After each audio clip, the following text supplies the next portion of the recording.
कौन है नवनाथ और कैसे हुआ इनका जन्म। आज की इस वीडियो में हम बात करते हैं भारत का परम प्राचीन, उदार, ऊंच नीच की भावना से परे एवं अवधूत योगियों का संप्रदाय नाथ संप्रदाय की, जिसका आरंभ ही भगवान आदिनाथ शिव से हुआ है, जो कालों के काल महाकाल हैं। हर हर महादेव दोस्तों, आप सभी का स्वागत है हमारे इस YouTube चैनल पर।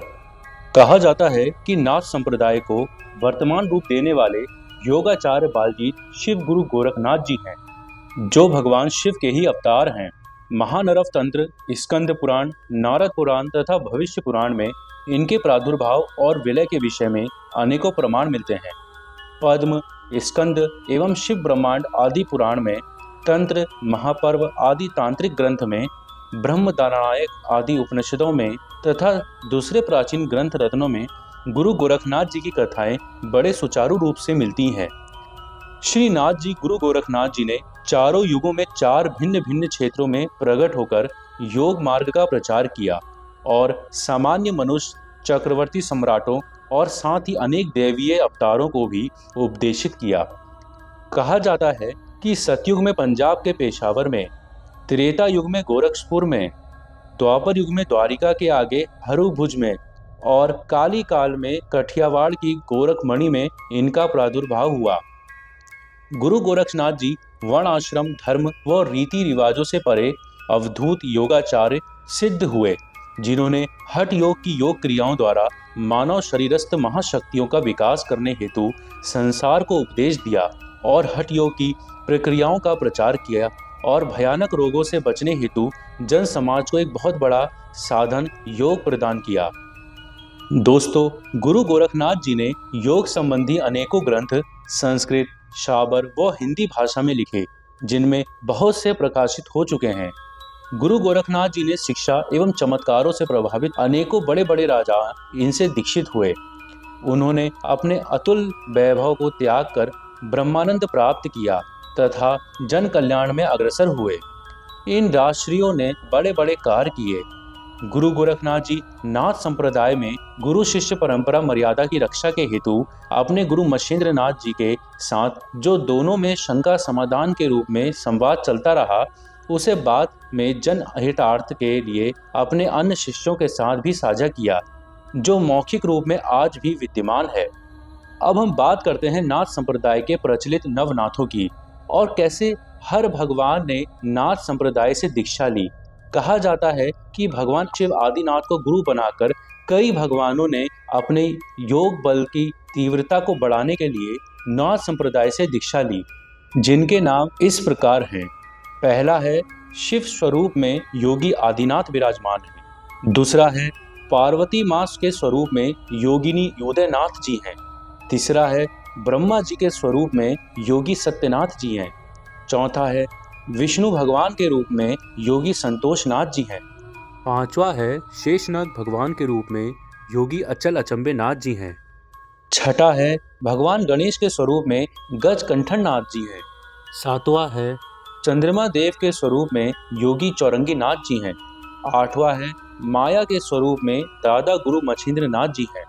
और नवा व अंतिम प्रमुख गुरु के रूप में शिव योगी गुरु गोरक्षनाथ जी हैं।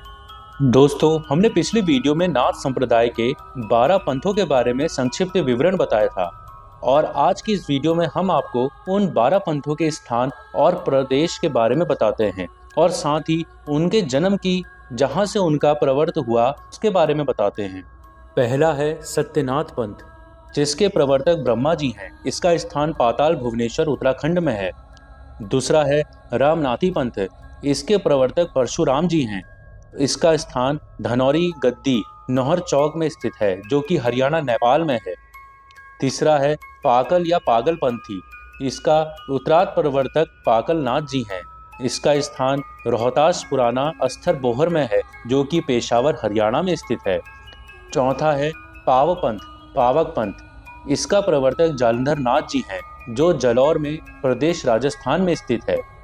पांचवा है धर्मनाथी पंथ या धर्मनाथ पंथ, इसके प्रवर्तक धर्मराज युधिष्ठिर हैं। इसका स्थान दुल्लू देवल गोरखपुर मानते हैं, जो कि प्रदेश नेपाल और उत्तर प्रदेश में स्थित है। छठा है मनोनाथी पंथ, जिसका प्रवर्तक राजा श्रीशालू थे। स्थान इसका जोधपुर था, प्रदेश राजस्थान था। सातवां है कपलानी या कपिल पंथ, इसका प्रवर्तक कपिल मुनि जी हैं, जिनको कपिलनाथ जी भी कहा जाता है। इसका स्थान गोरखवंशी कलकत्ता में है, जो प्रदेश बंगाल और हरियाणा में स्थित है। आठवां है गंगानाथ या गंगनाथी पंथ, इसके प्रवर्तक भागीरथ जी हैं, जो स्थान गंगा सागर गुरदासपुर में है, जिसका प्रदेश बंगाल और पंजाब में है। नवा है नटेश्वरी पंथ, जिसके प्रवर्तक लक्ष्मण जी हैं, बालनाथ या नागनाथ जी हैं। उनका स्थान गोरख टिल्ला है, जो प्रदेश झेलम पंजाब में पड़ता है। 10वां है आई पंथ, जिसके प्रवर्तक शक्ति बिमला देवी तथा उदयनाथ माता पार्वती जी हैं, जिसका स्थान बिमला गुफा को मानते हैं, जो प्रदेश बंगाल और हरियाणा में स्थित है। 11वां है बैराग या भ्रतहारी बैराग, इसके प्रवर्तक भ्रतहरिनाथ जी हैं, जिसका स्थान राता दुंडा है और जिसका प्रदेश राजस्थान है। 12वां है रावलपंथी, इसके प्रवर्तक रावलनाथ जी सिद्ध हैं, जिसका स्थान गैलपुर बादरबरी है और प्रदेश अफगानिस्तान है।